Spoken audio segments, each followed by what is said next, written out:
Bonjour mes amis, et je vous salue tous dans le nom précieux de notre Seigneur et Sauveur Jésus-Christ. J'ai fait cette vidéo et je m'adresse particulièrement aux chrétiens.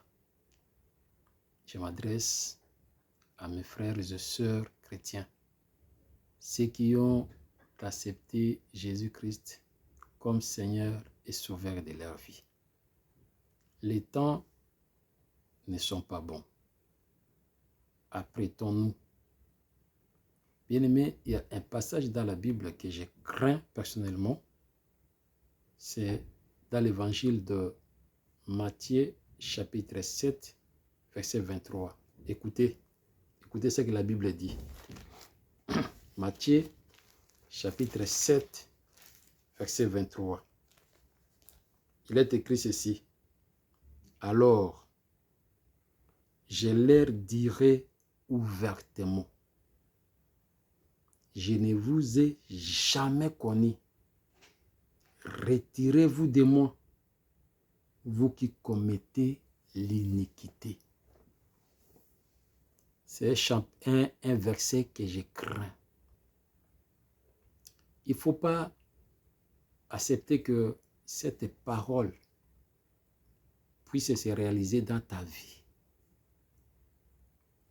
Parce que depuis que tu as accepté Jésus-Christ comme Seigneur et Sauveur, tu as un âge. C'est-à-dire que le temps de ta conversion jusqu'à aujourd'hui, ça peut être 5, 6, 7, 8, 10, 20, 30 ans que tu es dans le Seigneur. Il y a des choses que vous ne faites pas parce que vous êtes chrétien. Il y a des choses que les autres font, mais vous ne faites pas ça à cause de votre identité chrétienne. Mais qu'est-ce qui vous retient encore en arrière? Qu'est-ce qui fera que ces jours-là, Jésus-Christ puisse prononcer ces versets contre vous?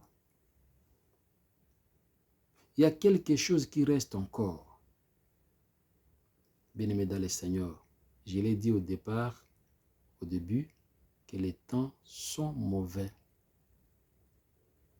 Réajustons nos tirs, réajustons nos comportements, changeons notre manière de voir les choses. Ce n'est pas de la blague.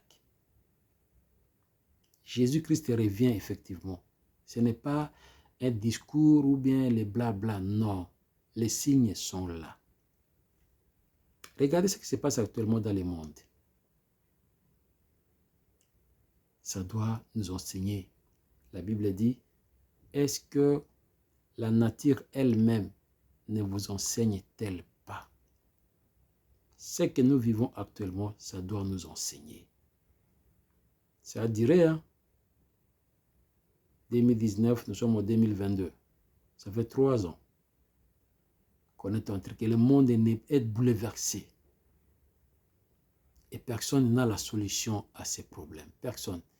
Ni les autorités politiques, ni les scientifiques, les médecins et consorts, personne n'a la solution.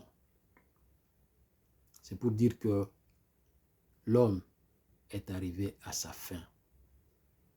Apprêtons-nous. Craignons Dieu. Ne prenons pas Dieu à la légère. Dieu est Dieu. On ne se moque pas de Dieu, bien-aimés. Faisons très attention. Nous dormons, nous nous réveillons, nous ne savons pas ce qui nous attend. Dans les heures qui suivent, on ne sait pas. Dans les minutes qui suivent, on ne sait pas. Dans les secondes qui suivent, on ne sait pas.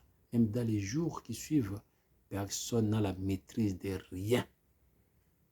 Mais je connais quelqu'un qui a dit qu'il a la maîtrise des temps et des circonstances. Il s'appelle Jésus-Christ de Nazareth. Préparons-nous, préparons-nous, préparons-nous. Nous avons abandonné beaucoup de choses pour Jésus.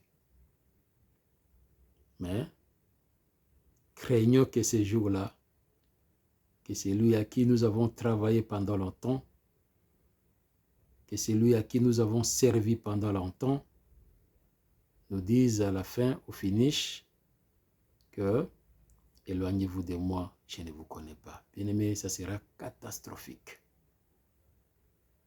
Raison pour laquelle je me suis dit ces derniers temps, je suis évangéliste des chrétiens. C'est-à-dire que quand nous avons accepté Jésus-Christ et on nous appelle aujourd'hui chrétiens, nous devons montrer notre véritable identité. L'identité chrétienne, elle existe. Dans le cas contraire, nous passons notre temps inutilement et à la fin des comptes, nous n'allons pas recevoir la couronne qui nous attend. Laissons les autres festoyer. Laissons les autres blaguer. Nous avons la connaissance, nous sommes différents aux autres. Ceux qui blaguent n'ont pas la connaissance, mais nous avons la connaissance, nous savons